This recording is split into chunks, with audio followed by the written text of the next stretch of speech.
que venirse en la mente a ustedes una cosa, y precisamente fue un mensaje que demoró un mes en esta iglesia. Aún recuerdo el título. A ver, ¿quién quiere participar? ¿Quién me dice? ¿Nadie? ¿No?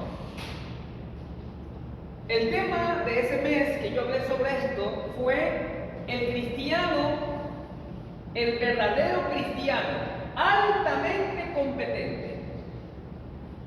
Ese fue el tema y dibujábamos esto. ¿Qué es algo que es tripartito? Que el conjunto de los tres forma una competencia. Ya lo dije, ¿verdad? Competencia. Cuando nosotros decimos que una persona tiene que ser competente, las personas por lo regular piensan que cuando decimos competente es como que estamos hablando de competir, como una carrera, de quien llega más rápido. Cuando hablamos de competencia, no hablamos estrictamente de ese tipo de competencia, sino que hablamos estrictamente de ser competente. ¿Qué es ser competente? Una persona que tenga integrado tres bagajes importantes del saber, o los tres grandes saberes, que es el saber conocer, el saber, ¿quién lo completa? El saber hacer, y el más importante, el saber ser. Todo profesional de cualquier carrera, de cualquier actividad que ustedes hagan, puede incluso poner una actividad como persona normal, común y corriente, por ejemplo, en calidad de esposa, ser una esposa competente, ser un hijo competente, ser, mírense en sus actividades, ser un futbolista competente, ser un estudiante competente, y en nuestro caso, ¿qué diríamos? Ser un cristiano competente. Muy bien, no un loco, no un payaso, no un loro. ¿Qué característica tiene el loro con muchos fanáticos religiosos? Que solo repiten lo que escuchan, pero no saben nada de lo que repiten. Entonces, cuando hablamos nosotros de un cristiano competente, es la persona que ha logrado integrar los tres grandes saberes: saber conocer, saber hacer y saber ser. Ahora, ¿qué debemos saber conocer? ¿Qué debemos nosotros conocer? Vamos a enfrascarnos solamente por hoy, o al menos como introducción del primer saber que se llama saber conocer. Recuerden que no basta con conocer. ¿Qué tenemos que hacer? Hacer. Y no basta con conocer y hacer. ¿Qué tenemos que ser? Entonces son tres elementos en uno. Y si tenemos estos tres elementos, podríamos decir que somos competentes. Un cristiano competente. Hay muchos cristianos que saben muchísimo de la Biblia. ¿Cuántos dicen amén? Pero lo que está escrito carece de hacer. Son personas, o somos personas, vamos a incluirnos para no caer también en aquellos errores que todo el mundo está en pecado, menos él. Vamos a involucrarnos con esto, con el ejemplo. Somos personas que solamente tenemos conocimiento y recitamos la Biblia como un código. Y escrito está, aquí dice, por acá dice, acá no se cree acá. Y somos como una especie como de descodificador bíblico. Y citamos la Biblia para arriba y para abajo, pero no hacemos nada de lo que está escrito allí. No hemos dominado aún nuestro yo interno. Aún hay muchísimos miedos en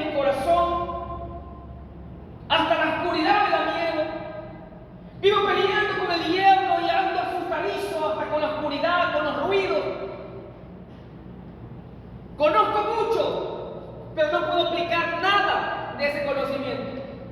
Porque el texto bíblico dice, no temas, pero estoy lleno de miedos.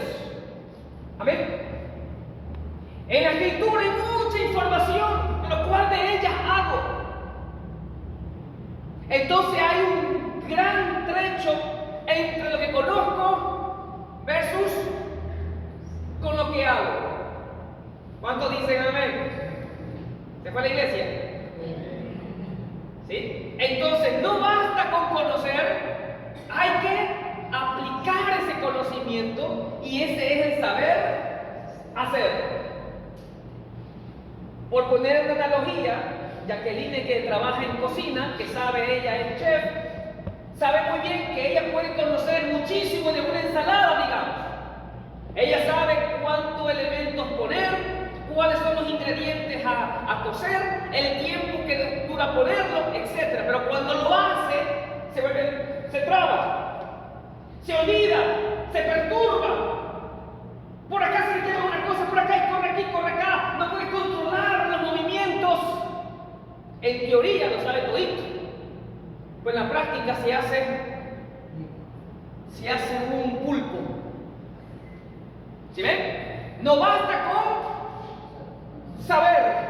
Hay que hacer. Un futbolista sabe muy bien que debería, antes de dar un centro, parar el balón, cuadrarse, mirar y dar la mejor opción. Eso lo sabe por teoría, ¿sí o no? Pero ahora en la cancha, hágalo.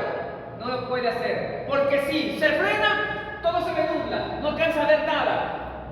La presión lo vuelve loco. Y no puede tomar buenas decisiones. Porque no tiene la capacidad de hacer lo que sabe. ¿Cuántos dicen amén? Amén. Y así mismo como el cristiano. No basta con conocer. Hay que aplicar el conocimiento que se va adquiriendo. Y aún haciendo las dos cosas, amados hermanos, aún haciendo las dos cosas, para Dios no marca nada. Y esto es lo más triste. Por mucho que conozcamos y por mucho que hagamos, para Dios no habremos hecho nada.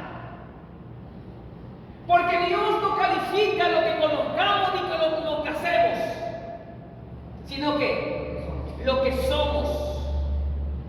Porque Él conoce nuestro corazón, este es el corazón, este es nuestra mente. Le hace un nombre, ¿sí? Bonito, ¿verdad? Esto que es nuestro corazón, nuestra esencia. Porque yo puedo hacer cosas buenas, pero soy malo. ¿Qué dicen ustedes? ¿Puedo hacerlo o puedo hacerlo? Yo puedo hacer cosas malas, siendo bueno y viceversa. Yo puedo conocer del amor y aún no puedo tenerlo en el corazón. ¿Cuántos dicen amén? ¿Qué es importante para Dios? ¿Lo que conozca o lo que sea? Mira, Dios no mira lo que hagas. Jesús nos dice, una ocasión en el hacer, le dijeron, Señor, en tu nombre hicimos milagros, en tu nombre hicimos, reprendimos demonios, en tu nombre hicimos, hablamos lenguas, y tú ahora nos dices, no nos conoces. ¿Sí ves? Porque se enfrascaron en ¿qué? En el hacer, pero por dentro estaban llenos de huesos de muerto. Los fariseos hacían o no hacían cosas buenas. Hacían cosas buenas. Daban dádiva a los pobres.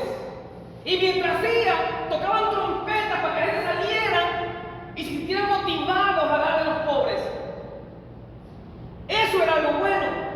Pero Dios que mira el ser, el corazón, el ánimo, el designio con que hacemos lo que hacemos. Entonces podemos decir que una competencia es exigente o no es exigente. Es muy exigente.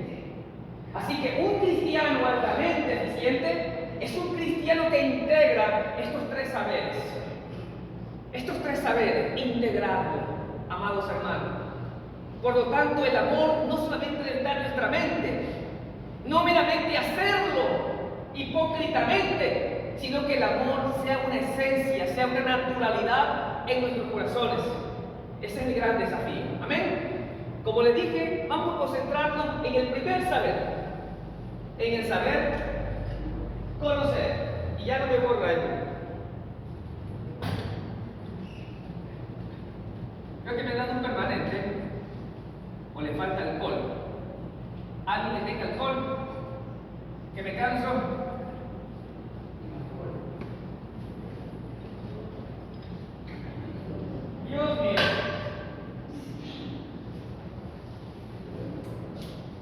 Bien. Vamos a concentrarnos en el primer fundamento que se puede decir, que es el fundamento del saber.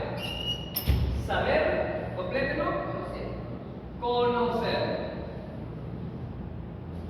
Cuando nosotros hablamos de conocimiento, hablamos de lo cognitivo. Miren, a veces para poder ser, ¿qué hay que hacer? Conocer. Cuando yo digo que el conocer y el hacer no marca nada, gracias, no marca nada para Dios, no estoy diciendo que no sea importante. Estoy diciendo que no es motivo de calificación o justificación para bendición con que tú conozcas. En esta área no pasa nada, pero es importante para lograr la tercera área. Exacto, es como el inicio, ¿no? Es como el inicio. Sí, prácticamente conocer es importante para llegar a ser, pero no pasa nada mientras conozcamos. Lo que Dios ve es lo que somos en esencia. Los axiomas que se llaman, ¿verdad? Los axiomas. ¿Quién eres tú? Yo puedo ver simplemente lo que tú haces. Hasta ahí pueden ver mis ojos. Pero Dios que mira, el corazón. Porque yo me puedo equivocar y puedo decir tú eres bueno porque haces cosas buenas. Pero quien ve la intención de tu corazón es Dios. ¿Quién sabrá que lo que estás haciendo es simplemente por pura publicidad? Porque quiere que la gente te halague. Porque dices que eres muy santo, muy puro, muy bueno, y eso como que te haga sentir muy bien. Esa es tu motivación. Pero quien sabe realmente la motivación es el Padre, que todo lo ve. Amén, amados hermanos. Amén. Un predicador puede venir aquí y usted puede decir, oh, qué conocimiento tiene ese predicador. Y diga y haga muchas cosas, muchas piruetas. Pero lo hace por dinero. O quizás lo haga realmente por amor. Pero eso no lo conocemos nosotros porque no miramos el corazón. Solo miramos las obras. Cuando ustedes escuchen esa palabra o lean esa palabra de Jesús, yo conozco el corazón, significa que yo no miro solamente lo que veo, sino que hay dentro la motivación, el designio de por qué hace lo que hace. El conocimiento, el saber conocer es muy importante para adquirir esas dos otras habilidades. Y la gran pregunta del millón es: ¿qué debo conocer para ser un cristiano altamente eficiente? Yo hablaba con Jordi con sus productos no hace mucho, porque así mismo, esto es para todos. Lo estamos aplicando en nuestra vida cristiana que nos interesa, ¿verdad? Que es la vida más importante de nuestra vida cristiana. Todo lo otro es secular. Secular. Mira la palabra, diga secular. Secular. ¿Qué significa? De secundario. De segundo. Lo que da a entender, ¿qué es lo primario? Las cosas del Espíritu. Las cosas eternas. Y esto es algo secundario o primario. Primario. Pero para ustedes, aleluya. Para los que faltan, no. Para los que ven la iglesia como una opción, si es que no tengo nada que hacer. No es para ellos este mensaje, sino es para ustedes. Lo que a pesar de tener sueño, hambre y muchas cosas acumuladas por hacer, aún estamos aquí, porque consideramos que las cosas del reino es primero. Alaben al Señor si es así para ustedes.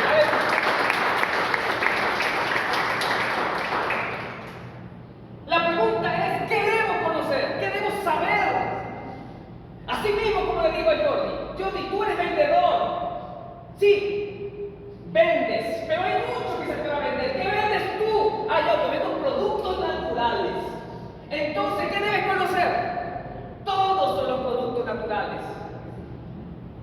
Cada ingrediente que tiene un producto, mira, tiene N productos. ¿Cuántos ítems tiene? 30 ítems. Cada ítem tiene sus particularidades, desde su nombre, desde su composición química. ¿O cuánto dicen amén? Tú debes saber de dónde es esa planta.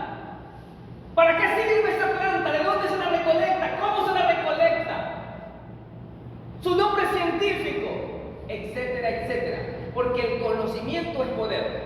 para persuadir. ¿Cuántos dicen amén? Tú no puedes ir con un frasco y decir, mira, aquí hay colágeno.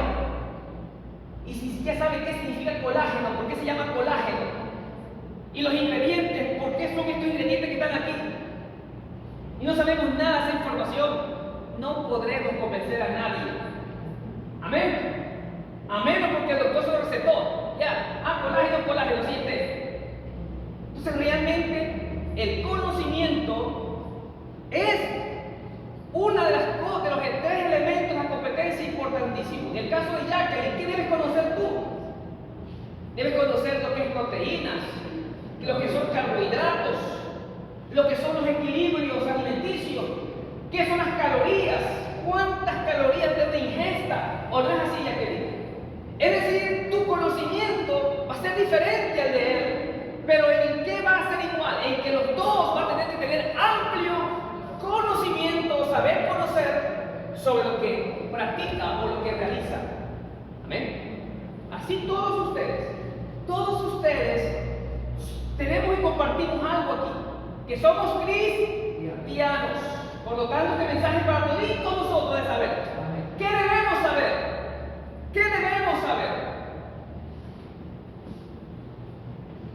Lo primero y fundamental que debemos nosotros conocer. Me han dado un marcador que pinta más que... ¿Tienen otro marcador que no pinte tanto, que no se marque tanto, por favor?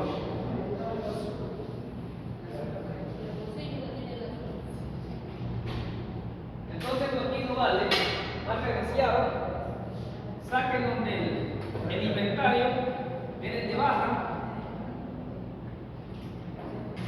Bien.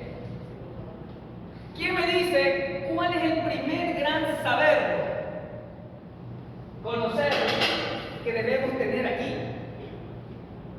¿Cuál? A ver, iglesia, círculo de oración, pequeña y gran iglesia, que estoy finalizando mis años con ustedes. Entre lo espiritual y lo secular. No, estamos hablando ya, concentrémonos en cristianos, somos cristianos. Ya no hablemos de venta, ni de mercadotecnia, ni de alimentación. ¿De qué estamos hablando aquí? De espiritualidad, de cristianismo, lo que nosotros somos, que todos compartimos aquí. Lo primario, lo más importante, nuestra vida cristiana. ¿Qué es lo que yo debo saber, conocer? Si la enseñanza de Jesús. Bien, un aplauso para Félix. Fuerte.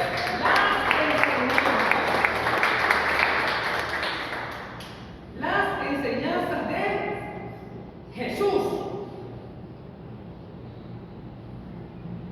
Primera gran conocimiento. Miren, ustedes tienen que conocer todo lo relacionado con Jesús de Nazaret. Ese Jesús, que recuerden que hay dos Jesús. El Jesús histórico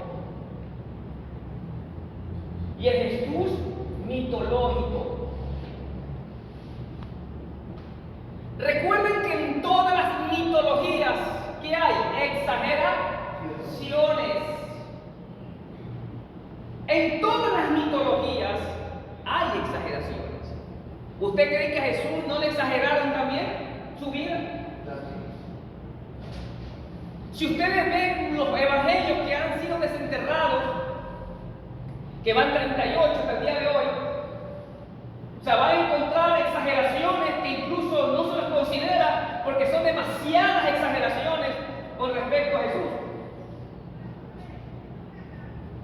Y las personas se quedan más con lo mitológico y con las exageraciones que con lo que debería importarnos. ¿Qué debería importarnos? ¿Sus milagros o sus enseñanzas?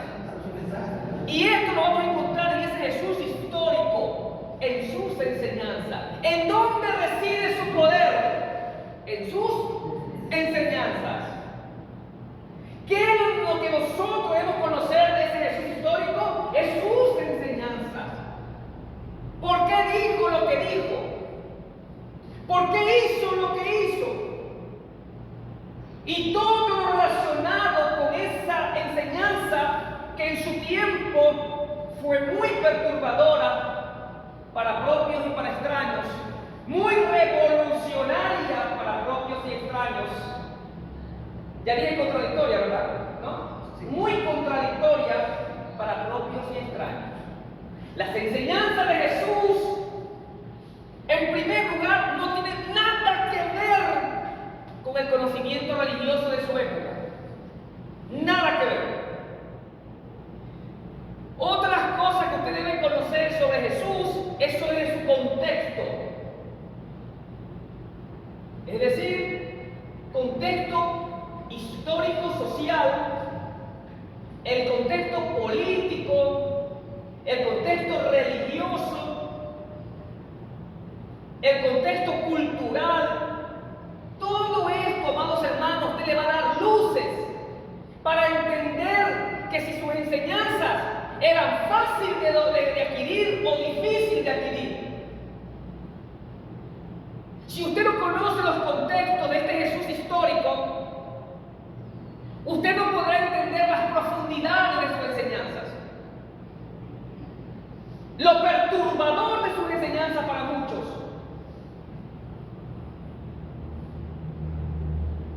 Todavía hay algunos que se preguntan por qué Jesús lo mataron si era bueno. ¿Por qué Jesús lo mataron si era bueno? Por sus enseñanzas. Porque chocaban con este contexto de su vida.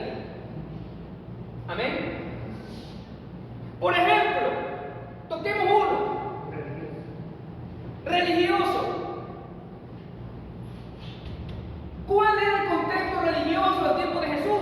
Había una religión, bueno, había algunas religiones que se desprendían de una principal que se llamaba ¿cómo? Judaísmo.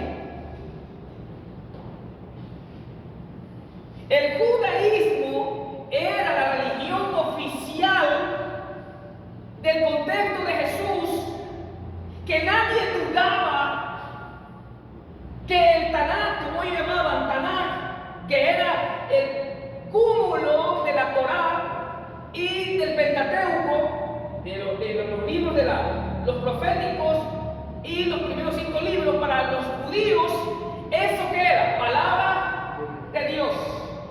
Palabra de Dios hecha letra. Irrefutable. Ninguna persona en Israel se atrevía a dudar siquiera de que la escritura tenía errores. Mucho menos decir que no era palabra de Dios. Y de esta religión fundamental que estaba basada en el libro, desde Génesis hasta Malaquía, lo que usted tiene 39 libros, ellos tenían 37, se desprendían religiones como por ejemplo los fariseos, que eran los más respetados y amados por el pueblo. ¿Ustedes creen que los fariseos eran malos? No, los fariseos eran muy queridos por el pueblo de Israel, muy queridos, era el pueblo mismo. Había los saduceos, estos no eran tan queridos, saduceos. ¿Por qué los saduceos no eran tan queridos? Porque así es, porque ellos se mezclaban con los romanos y habían hecho alianzas políticas y eran más bien un movimiento religioso político. Era como la crema de la sociedad, los pudientes de la sociedad. Para que tengan una idea, ellos dominaban el templo y estafaban al pueblo a través del templo y la gente se quejaba por eso no eran bien vistos los saduceos. Y había otras líneas religiosas minúsculas como los esenios. Habían pequeñas religiones y grupos sociales religiosos como Juan el Bautista, que eran más locos que otra cosa, vivían en rocas, no ocupaban nada de la sociedad porque todo era pecado y todo era malo. Hasta la comida pensaban que era pecaminosa, preferían comer lagartijas del desierto que alguna cocción hecha por humanos porque pecaban. Se creían tan puros e íntegros que cualquier cosa hecha por mano humana era pecado, así que hacían huecos en las montañas y ahí vivían. Y todo esto en el contexto religioso de Jesús. Aquí, en este contexto, Jesús viene a enseñar o a publicar o a disertar sus enseñanzas. Y estas enseñanzas amados hermanos, eran contrarias, quiero que ustedes entiendan, eran contrarias a las enseñanzas del judaísmo. Estos dos tenían grandes diferencias aquí de interpretación. Todos se basaban en la misma escritura. Como hoy por hoy los mormones, los testigos de Jehová, los evangélicos, todos salen de la Biblia. Y de la misma Biblia hay contradicciones para ellos. Asimismo, el judaísmo, todos salían del Tanakh, pero ellos tenían una diferente traducción. Por ejemplo, uno de ellos no creía en la muerte, la vida después de la muerte. Había uno de ellos que creía en el reino del cielo, el otro creía en el reino de Dios. Ya les expliqué la diferencia, ¿verdad? Reino del cielo y reino de Dios. Bueno, había diferencias doctrinales, pero todas en función de su interpretación. Cuando viene Jesús con sus enseñanzas, no tiene nada que ver con ellos. Por ejemplo, el judaísmo se basaba en ¿qué? En el temor. ¿Qué es lo contrario del temor? ¿Qué ha enseñado la iglesia? ¿Qué es lo contrario del temor? El amor. Miren ustedes, ¿y en qué se basa la enseñanza de Jesús? Se basa en el amor. Miren, ya tenemos una pequeña y gran diferencia. Mientras que esto se basa en el temor, la enseñanza de Jesús se basa en el amor. Mientras que esto se basa en el prohibición, en el no hacer, Él te manda en el hacer. Haz esto. Acá no hagas. Acá es prohibición. Acá es haz. Acá es pasivo, acá es activo. Y podemos ver muchísimas cosas aquí. Por ejemplo, aquí Jesús, aquí Dios, en este libro, aquí Dios hablaba con el hombre. Aquí Jesús dice, antes de mí, nadie ha visto al Padre. Antes de mí, nadie ha conocido al Padre. Yo le he venido a dar a conocer. Yo soy la palabra viva, decía Jesús, dando alusión que esta palabra era muerta. ¿Cómo no iba a chocar Jesús sus enseñanzas contra el corazón del mundo religioso de Israel? Si iba a chocar con ellos, con todo iba a chocar. Porque estaba chocando con su fuente. El Dios que mostraba a Jesús era un Dios de amor, misericordioso, bondadoso, para nada temerario, digno de amor. Pero el Dios que presentaba el judaísmo con el Tanakh era un Dios airado, colérico, genocida, digno de temblar, de temer. Era un Dios que se airaba, que perdía el juicio, que perdía la razón. Era más parecido a los judíos que al Dios de Jesús. Amén. ¿Qué Dios tienes tú? ¿El Dios del Tanakh o el Dios de Jesús? El Dios de Jesús. El que nos vino a revelar Él a un Dios de ¿qué? De amor. Un Dios de amor. Por eso que hay algunos que no entienden y dicen, pero pastor, yo veo en la Biblia que hay como dos dioses. Sí, porque hay que ser mínimamente inteligente para darse cuenta de eso. No, es que uno es el Dios revelado por el judaísmo y el otro es el Dios revelado por quién, por Jesús. Por eso vemos a un Dios airado y un Dios acá más chévere, un Dios más cool en el Nuevo Testamento. Y acá un Dios que por todo se cabreaba. Acá vemos un Dios que simplemente te perdonaba y te decía 70 veces 7 perdona a tu hermano. Un Dios que nos enseñaba a amar, a perdonar, en fin.